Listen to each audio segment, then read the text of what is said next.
solving the width versus depth scenario. I have never in 15 years in this industry heard anybody teach this. And to me, when you stop and stand back and look at it, it's the most logical, one of the most logical aspects of this business. I got a set of tapes the other day, and the guy was talking about you sponsor 20 front line. Out of those 20, 3 or 4 of them are going to build a business. Well, what do you do with the other 17? You just let them die? I mean, to me, that's a total 100% waste of time. Now, here's the reality, guys. Most six-figure income earners in this industry earn most of their money, about 90%, from 3 or less lines. Fact. I look at all these people right here on front rows here making all this money. You ask any one of them how much money Kenny's making, or Steve, or Roger, or any of them, Anna Watts, it's from 3 or less lines. Now, that's reality. That's reality. So what you have got to do is you've got to let your marketing plan dictate how many frontline people that you sponsor. Give you an example. I started my career with the Shackley Corporation. In Shackley, you needed 15 supervisors to get to the top level. Y'all with me? Yes. 15. Well, at the end of 3 years, I had sponsored 90-some people frontline. Now, see, you all are laughing. The people on the video are saying, he's a pretty good recruiter.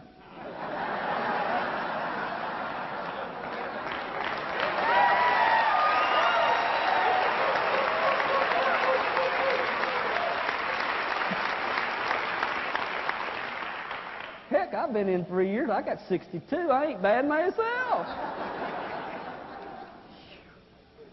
Had an organizational meeting with my serious people. 2 of them showed up. Me and my wife.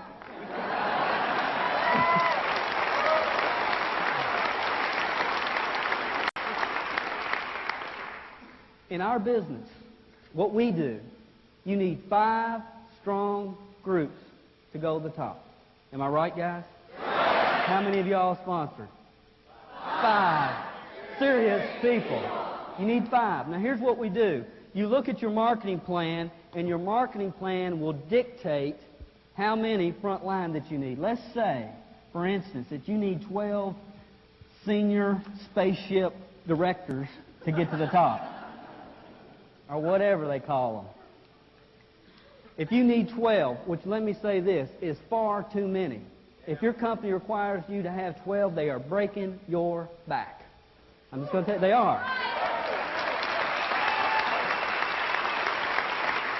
I've seen some companies that require 15. I've seen some that require 20. But let's just say it's 12.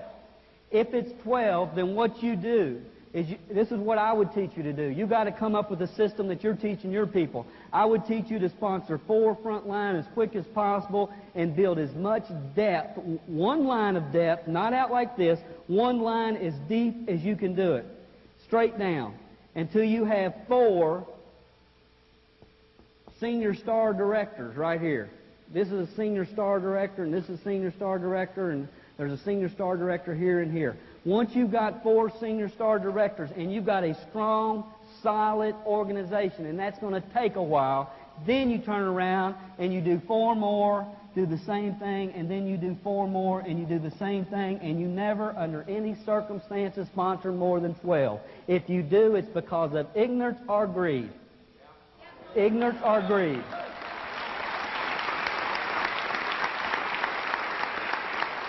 If I had known this when I was in the Shackley business, I would have sponsored 5 people. I would have put all my time, energy, and effort. Any excess would have gone in those 5.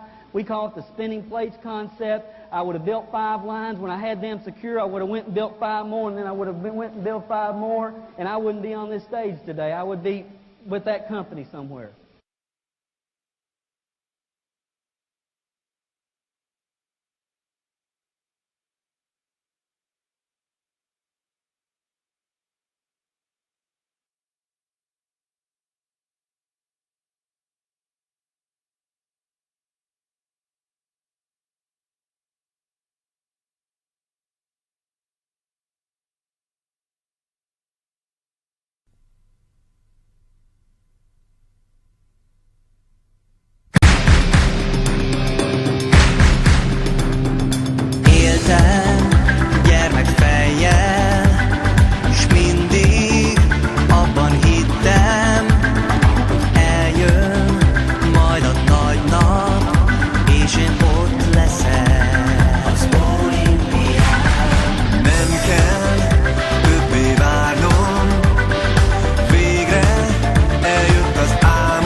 everybody. This is Eric Worre, and welcome to NetworkMarketingPro.com. As promised, today I want to talk about the new revolution as I see it in the network marketing profession, in the direct selling profession. In our profession, I've been around for almost 25 years, and there have been different seasons. There are different revolutions that have happened inside of our great profession, and in most cases, it's moved the profession forward in a positive way. I hope that this next revolution, I believe this next revolution, will also move us forward in a positive way. Let me take you back and talk to you about the way things were when I joined. The period of time, I would call it the load, the front-end loading period of time. And what the front-end loading period meant was, the model was, companies would go to distributors and they would basically turn them into little franchisees. The distributor itself would buy 5 or 10 or maybe even 25 or $1,000 worth of product or more, and then they would resell that product to other new distributors. They'd make a margin, and then they'd buy more, and then they'd resell it, and then they'd buy more, and then they'd resell it. Sometimes they were selling it to customers. Most times they were selling it to other new distributors in their open organization. For example, a company would say, hey, to get involved, it's $5,000. $5,000 worth of inventory you will get.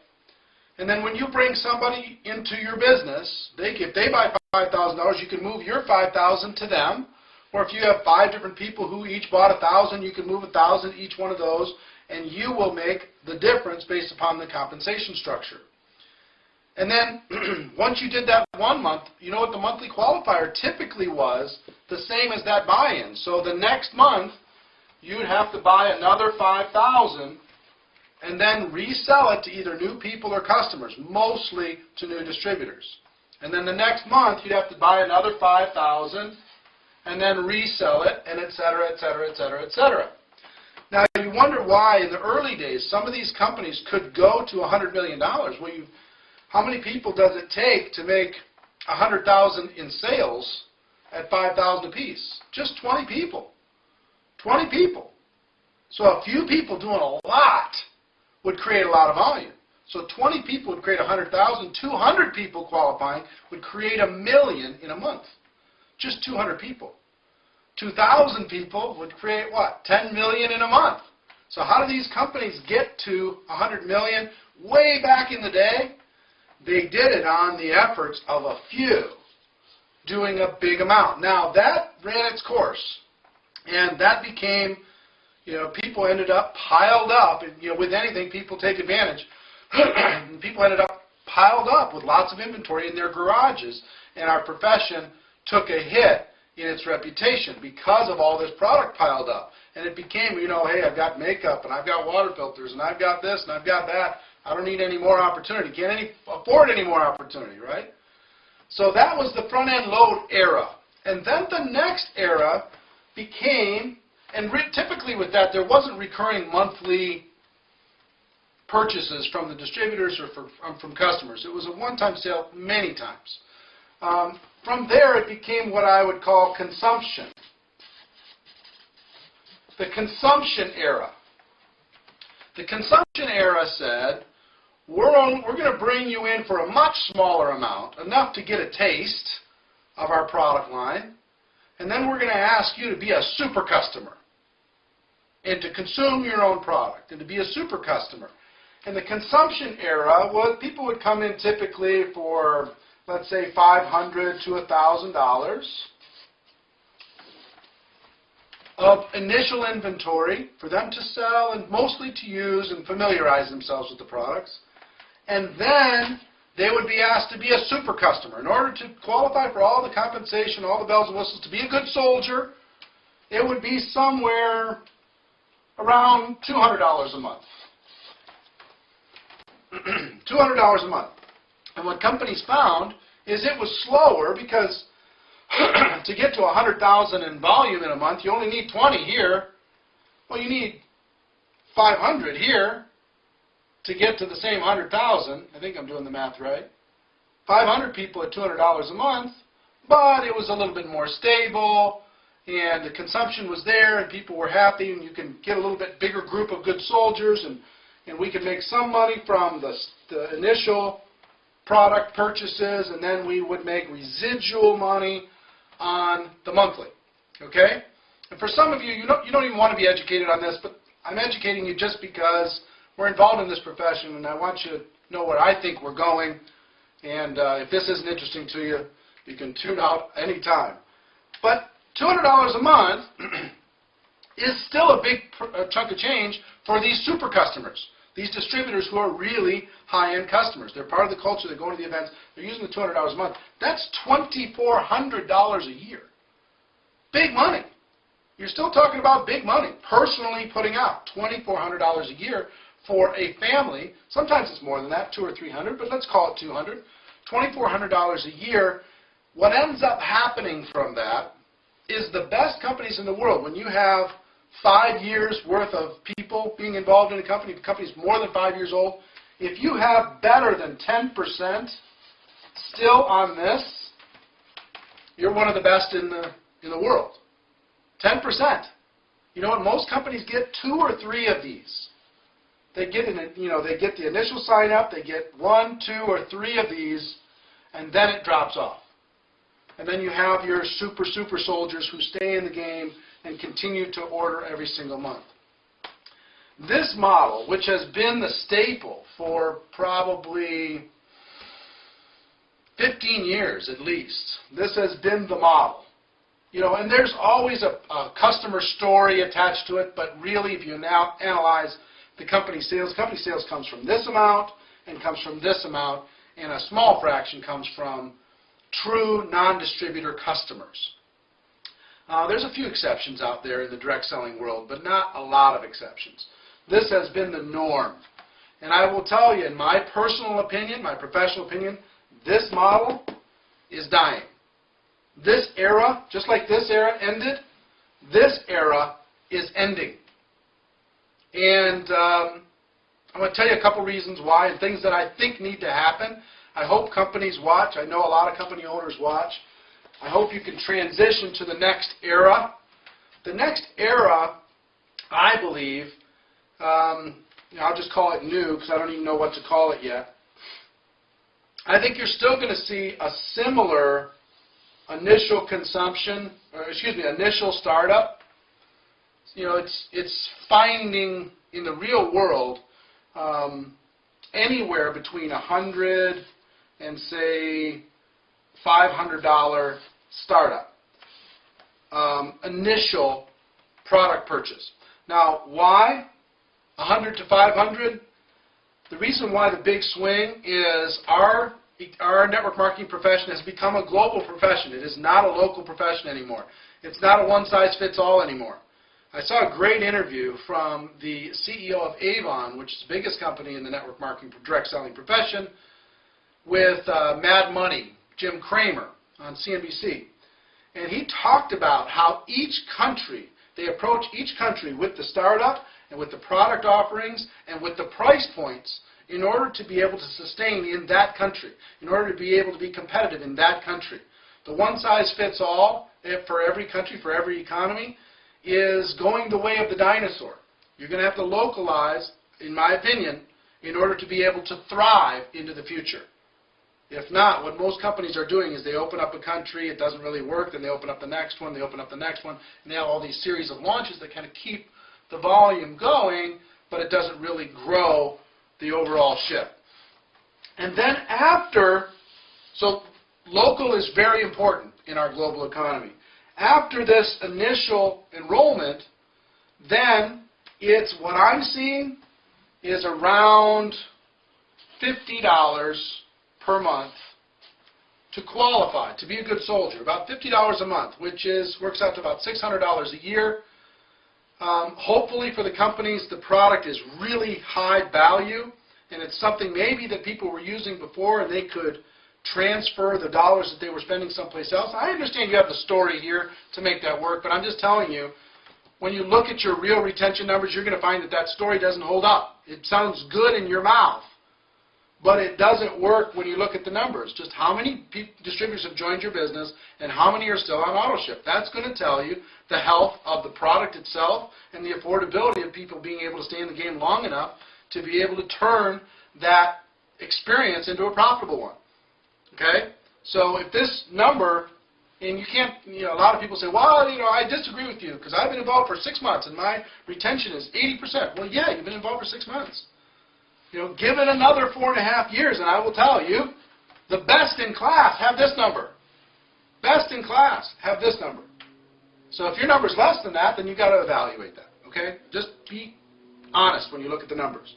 So I'm thinking around the $50 mark. Plus, the second phenomenon is real customers. People who are not just involved with the opportunity. People who are using the product with or without the opportunity, with or without guilt from their family and friends, really because they're enjoying the product is priced well, it's a high-impact product, it's giving them a big difference in their life, they can afford it, and they're telling their friends about it.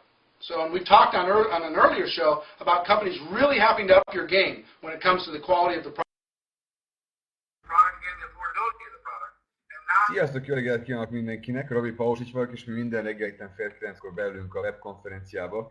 És az a célunk, hogy kapjunk új információkat, hogy kapjunk motivációkat, hogy kapjunk tanítást, és azután induljunk dolgozni teljes erővel. Ma péntek van, november 13-a. Figyeljetek, még egy hónap, másfél hónap van hátra, hogy nagyon-nagyon jó lendületet érjünk el, mert január-február nehéz hónapok szoktak lenni. De közben, amikor 2-3 hét előtt beszéltem valamit a Sanyival erről, akkor mondta Sanyi, figyelj, de hát nem mondtad, hogy a július-augusztus is rossz hónapok? Mondtam, igen, mondtam. Hát mi pedig csúcseredményeket értünk el július-augusztusban, úgyhogy figyeljetek, lehet, hogy csinálunk valamilyen kihívásokat, olyanokat, és úgy beszéljük meg, hogy akkor a január-február is legyen csúcsforgalom. Nem tudom, ezt ti fogjátok eldönteni, de figyeljetek, mindenféleképpen gyerünk, menjünk a lendületbe, teljes erővel, és akkor nem fogjuk megbánni, az biztos. De mi az aktuális? Aktuális, figyeljetek, én holnap megyek Zágrábba tartani szemináriumot, vasárnap tartok egy félnapos tréninget Újvidéken, a következő hétvégén, 21-én jövök Budapestre tartani szemináriumot, másnap megyek Szarajevóba tartani szemináriumot. Úgyhogy figyeljetek, én nem tudom, a legfontosabb dolog, amit próbálok átadni az embereknek, hogy a mi üzletünk az egy nagyon jó üzlet, és nagyon lehet élvezni benne, és nagyon lehet szépen keresni és jól keresni, de kell dolgozni. És próbálom a személyes példával ezt megmutatni, de akkor a végén azt mondják, hogy jó Robi, hát akkor te 7/3-as vagy, akkor miért dolgozol ennyit? Jó, azért, mert szeretek is dolgozni, jó? Nem vagyok munkamániás, szeretek én otthon is a családommal lenni, szeretek filmeket nézni, szeretek utazni, szeretek jól enni, szeretek bulizni, de közben ebben a munkában minden ez is van, szóval a családdal sokszor utazok oda, ahova utazok, jókat eszünk mindenhol, ahova megyünk, jókat bulizunk, szóval mindez megvan, és figyeljetek, még nem is kezdtük el azt az nagyon-nagyon-nagyon nagy vízió, ami van előttünk, még nem is indultunk be, még csak előkészítések voltak már 5 éve már előkészítéseket csináljuk, szervezzük a cégét, a cégén belüli dolgokat, a technikát, a technológiát, a kártyákat, az olvasókat, a programokat, a rendszert, a képzési rendszert, az anyagokat, mindent ezt már 5 éve már készülődünk, és hát most kell, hogy jöjjön a java, a következő 5 még 10 évben kell, hogy jöjjön a java. Most mit kellene nekem, félre kell ülnöm, mint valaki, és akkor nyugdíjazni, vagy mit csináljak? Szóval dolgozni kell. Jó, szóval. Amit beindítottam mostan az Eric Wortól, az megint nem volt véletlenül. Ha valaki nagyon figyelmesen végighallgatta ezt a videót, akkor láthatja, hogy amit az Eric Ward mondta, hogy a jövőbeli modern marketing tervek hogyan fognak szerinte lenni, hogy $100-tól $500 csatlakozási csomagokkal, meg stb. Ne gondoljátok, hogy mi nem vagyunk, nem tartsuk a lépést a modell. Én teljesen együttértek vele. Szóval és amit ő most mondott, az is történik most a piacon, ez pedig egy év előtt csinált ezt a videót. Én együttértek veled, de azt kell nektek tudni, hogy a business modell, ami nekünk van, hogy az azért annyi pénz, azért 1400 euró, mert akkor mutatja be a mi rendszerünk az erejét legjobban, és az nem sokkal nagyobb, mint az az $500, amit ő például mondott ottan, hogy az lenne az ajánlott modell. Közben például itt a professzor Vidojko Csirics, aki írta azt a könyvet, amit már nektek említettem, egy nagyon komoly szakdolgozatot a professzor írta a mi rendszerünkről. Ő megmutatta, hogy nagyon jó lehet, mint másoldási modellt használni az 5 pp-s indulást, még 7 pp-s indulást, de csak azoknak javasolja azt, akinek nincsen pénze a business modellre. És akkor induljon 5-tel vagy 7-tel, és abba a duplikációs modelle, ahogy keres pénzt, rögtön forgassa vissza, hogy bepótolja a business modellját. Szóval neki vannak ötleteik, hogy hogyan lehet nagyon optimálisan építeni a struktúrát, és 5 még 6 mélységig a hálózatban, hogyha ezt a másoldást használjátok, akkor mit tudom én, 200 000 eurót lehet keresni 2-3 év alatt erre a modellel. Nagyon jó feldolgozta ezt, de mindennek az alapja az, hogyha indulsz is 5 vagy 7 pp-re, mert nincs neked 33 pp-re, akkor is bepotold aztán a business modelledet. Úgyhogy gondolkozzatok erről még egy kicsit. Akarom mondani csak, hogy tudnotok kell, hogy ebből a szempontból is tartsuk a lépést a modern stratégiákkal, MLM stratégiákkal. És amiről ma szerettem volna nektek egy kicsit beszélni, jó, a rendezvény, még egyszer, rendezvény 21-e, szóval november 21, gyertek minél többen, mivel volt most a november 7-én a Maxwell képzés, ha akarjuk, hogy megint növekedés legyen, akkor egy kicsit jobban kell igyekezni. Szóval én figyelmeztetem mindenkit, hogy ha most csak úgy nyugodtan készülőtök, mint eddig, mert legtöbbször sajnos nyugodtan készülődik legtöbb ember, akkor nem lesz elég ember a rendezvényen, amire szükségünk van, hogy a lendületet el tudjuk érni, oké? Szóval a lendület nagyon sokat függ a létszámtól a rendezvényeken. Hát emlékeztek a nyáron, amikor volt az a fantasztikus lendület, azelőtt pedig mi volt? Március, április, május. Volt márciusban 375-en vagy 380-an voltak a rendezvényen. Akkor a következő egy kicsit kicsúszott, egy kicsit kevesebb volt, de olyan 300-nál voltunk, 320, 30, 290, stb. És akkor jöttek, és természetesen akkor július, ha emlékeztek, júliusi az is olyan 300-350 körül volt, és olyan meleg volt, hogy az borzasztó, és akkor is rengetegen jöttek, szóval nagyon-nagyon fontos a lendülethez, a jó eredményekhez, nagyon fontos a létszám a rendezvényeken, mert a rendezvényeken az emberek olyan hatást kapnak, olyan látásokat, példákat, összehasonlításokat, hogy akkor döntik el, hogy igenis ez nekem való, és nem fog engem erről lebeszélni senki, és nem fog nekem megmagyarázni senki, hogy ez nem működik, meg stb. Szóval, igyekezzünk minél többet hozni be akkor a szemináriumra. Oké. Szóval, valaki nem hallja? Gondoljátok? Jó. Oké. Szóval, amiről szerettem volna ma beszélni nektek azok a kifogások. Kifogások és a tréningek. Tegnap valamit beszéltem egy munkatársal, és így átgondoltam is kicsit a dolgokat, és rájöttem, hogy itt Szerbiában van egy munkatárs, aki legfegyelmesebben csinálja az edzéseket a saját csoportjával, vagyis azok a csoportok, akik közel állnak hozzá, és közben neki is már kétszer még mondtam, hogy kellene többet tréningezni a csoportokkal, akik messze vannak tőle. Legalább havonta vagy 2 havonta egyszer szervezem félnapos tréninget komolyan valamilyen messzebb városokba, ha nem tud gyakrabban, de hetente egyszer csinál tréningeket, és olyan 15-20 ember mindig eljön neki, és egyre többen most már kér már több helyet ott az irodában, meg minden. És én most pontosan nem tudom, hogy Magyarországon ki mennyi tréninget csinál, de mondom nektek, hogy ha van nektek egy csoport, aki például szokott eljönni oda, ahol vagytok, ahol éltek, vagy az irodába, akkor abban a csoporttal hetente egyszer tréning, 1,5-2 órás az nagyon hasznos és nagyon szükség, és nem kellene, hogy legyen ritkább mindez.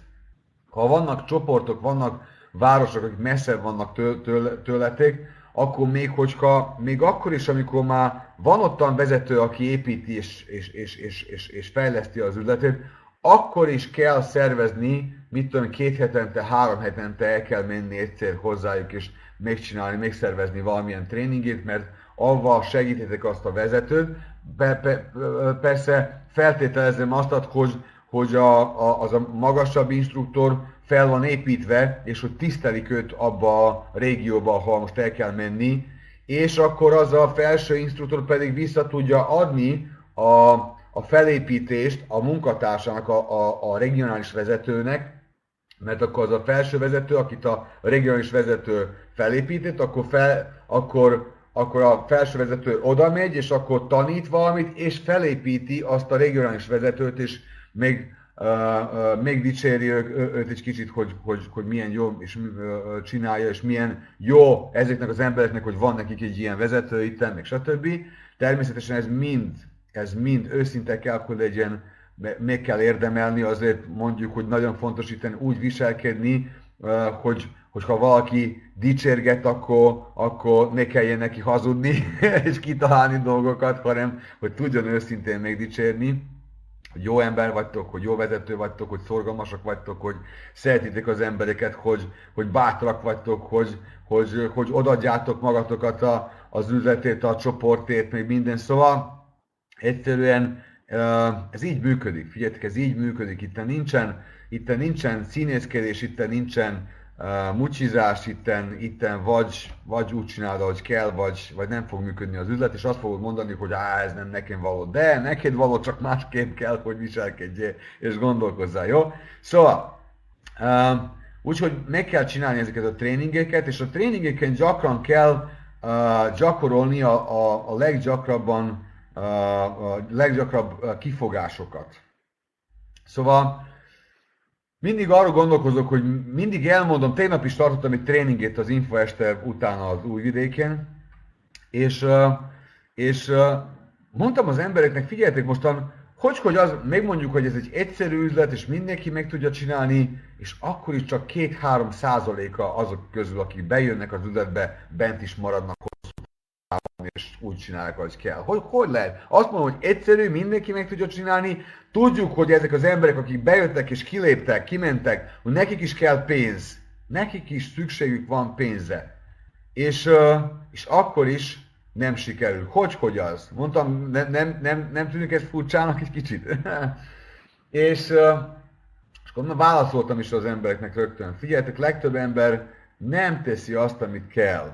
Hiába nem teszi, olyan egyszerűk a dolgok, és akkor is nem teszi meg azt, amit kell. Azt mondjuk például, hogy vannak ezek az alaplépések, amit meg kell csinálni, és az emberek nem írják le a célukat, nem írják le rendesen a névlistájukat, hanem válogatnak, nem kezdik beszerezni az ajánlásokat az indulástól, mert azt mondják, hát még hosszú a listán, meg most mit kérek ajánlásokat, és mindig valamilyen magyarázatot találnak az emberek, nem hívják meg, nem tanulják meg, hogy kell megcsinálni az üzleti meghívót, hanem úgy hívják, ahogy ők akarják, és akkor elrontanak nagyon sok tárgyalást. Találkoznak az emberekkel, nem mérik fel a szükségleteket fel. A szükségletek felmérése nem csak a szükségletek felmérése, hogy megnézzük, hogy az ember mit szeretne elérni az életébe, mennyi kellene neki, milyen fizetéssel lenne megelégedve, meg stb., hanem egy kicsit egy bemutatkozás és egy kicsit kapcsolatteremtés, amikor ti elmondjátok magatokról, hogy ti hogy gondolkoztatok, és hogy miért léptetek be ebbe az üzletbe, és hogy hogyan hogy ti is gondoltátok, hogy ez pilótajáték és nem nektek való, és akkor amikor jó átgondoltátok és meghallottátok az összes információt, akkor rájöttetek, hogy ez csak egy nagyon jó üzlet, meg stb. De ezt meg kell csinálni az elején, és az emberek lusták, nem csinálják még ezt. És valamikor annyi idő kell nekem, hogy az emberből kihúzzam ezeket a hibákat, hogy eljussak oda, hogy valakivel leülhessek, hogy átbeszéljem, hogy most mit tudok neki segíteni, és milyen tanácsot adjak neki, és ameddig kihozom belőle, hogy mit csinál, mit nem csinál úgy, ahogy kell, és mindig, de figyelj, amikor elindulok beszélni velük, és már rájövök, hogy az elejétől már célokat nem írta le, a névlistája nincsen rendesen leírva, akkor már felmet fogom, és azt mondom, figyelj, most már meddig fogunk erről beszélni, hogy csináld meg legalább az alaplépéseket, hogy ne botlakozzak be, botoljak meg az első 2-3-on, és nem is érek el a bemutatóig, vagy üzletkötésig, vagy mit tudom én mi. Jó? Szóval erről kell gondolkodni, és a leggyakrabb kifogásokra azt akartam csak mondani, mert úgyis nincs idő, hogy feldolgozzam őket, de ez egy külön téma, hogy van olyan 10-15 leggyakrabb kifogás, amit hallottok a bemutatón, amire lehet begyakorolni a legjobb válaszokat, még lehet begyakorolni még 2-3 verziót is, választ és kezelés, kifogás kezelés, minden ilyen leggyakoribb kifogásra.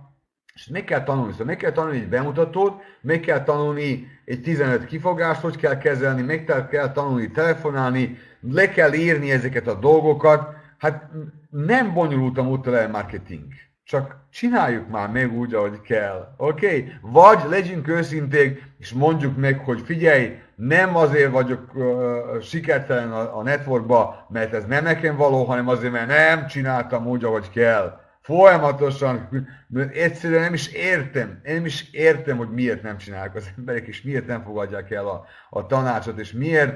Hát tudom, hogy akarják, szeretnék, biztos, hogy kell nekik is a jobb élet, a siker, és jobban éreznék magukat, biztos vagyok abba, akkor miért engedjük meg, hogy ilyen dolgok leállítsanak, oké? Jó, gondolkozzatok erről, sok sikert kívánok mindenkinek, hajrá magyarok, románok, szerbek, horvátok, lengyelek, szlovákok, és akkor, hogyha nem korábban vagy máskor, akkor hétfő reggel tréningen itt vagyok, és nagyon-nagyon-nagyon sikeres hétvégét kívánok nektek, nagyon sok tárgyalást, nagyon sok bizniszmodellt, nagyon sok eladott belépőt a rendezvényre, úgyhogy hajrá! Sziasztok!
Thank you.